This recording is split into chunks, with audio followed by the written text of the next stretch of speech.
Who was Vincent van Gogh? Vincent van Gogh was a Dutch post-impressionist painter who, though remaining unappreciated and undiscovered in his short lifetime, is now considered to be one of the most famous and influential artists in the world. Vincent was born on March 30th, 1853 in the Brabant village of Zundert. He grew up in the age of the steam train, which allowed him to travel to different countries. With the distance between Vincent and his younger brother Theo marked the beginning of a lifelong correspondence. In these letters, Vincent often included little drawings enclosing what he had seen in his day. Through this, Theo saw potential in Vincent's art and suggested to him to concentrate more on his drawings. This eventually marked the turning point in Vincent's life as he became convinced that he could serve God as an artist. Vincent began working on his drawing techniques and came into contact with other artists. He then started to take painting lessons and practice frantically every day. Once Vincent was finally pleased with his artistic skills, he made a deal with Theo, who was working as an art dealer in Paris, to sell his paintings in the Paris art market. This plan came to nothing as the French preferred art with color and Vincent's work was distinctly dark in tone. Eventually, Vincent moved into his own studio and began to work on what he considered to be a showpiece, the Potato Eater.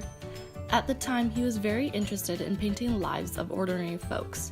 This piece of painting depicted the harsh reality of country life. Vincent painted the characters displaying coarse faces and bony working hands. He wanted to show that the peasants worked hard for the food on their table.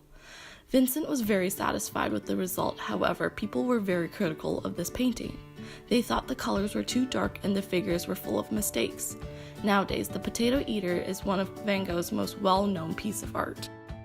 While in Paris, Theo introduced his brother to the colorful work of modern artists like Claude Monet. Vincent became inspired and started experimenting freely with bright colors. His work eventually grew steadily brighter and developed his own style of painting with shorter brush strokes.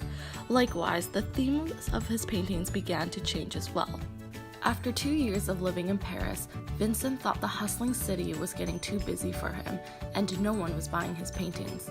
He decided to move to the countryside of southern France in a little town called Arles for more sunlight and colors in his art. Vincent was delighted by the bright light and colors in Arles. Among Van Gogh's most famous paintings, Sunflowers was definitely one of them.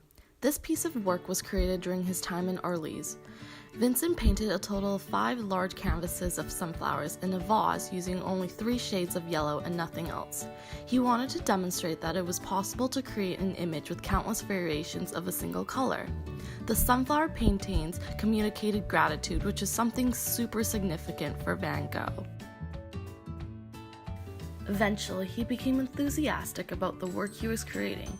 He rented rooms in the Yellow House where him and artist Paul Gauguin created art together. Van Gogh and Gauguin worked hard together and made some incredible paintings.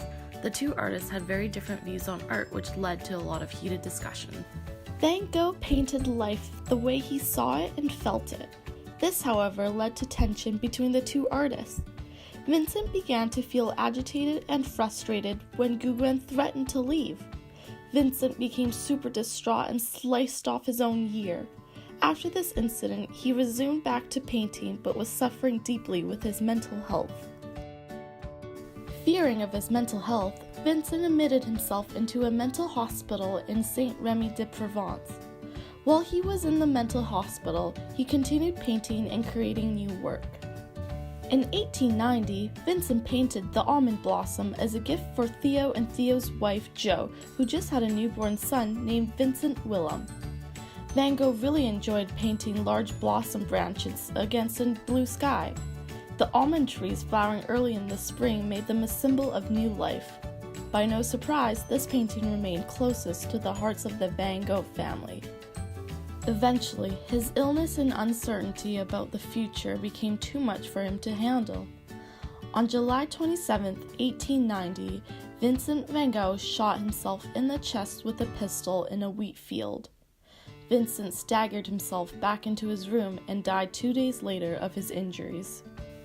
After Vincent's death, his legacy lived on in a large body of artworks containing over 850 paintings and almost 1,300 works on paper. Vincent's determination and hard work pursued until the day he died. His legacy in art will never be forgotten and will continue to influence everyone around the world. Thank you for watching my video, and I hope you guys enjoyed learning about Vincent van Gogh as much as I did.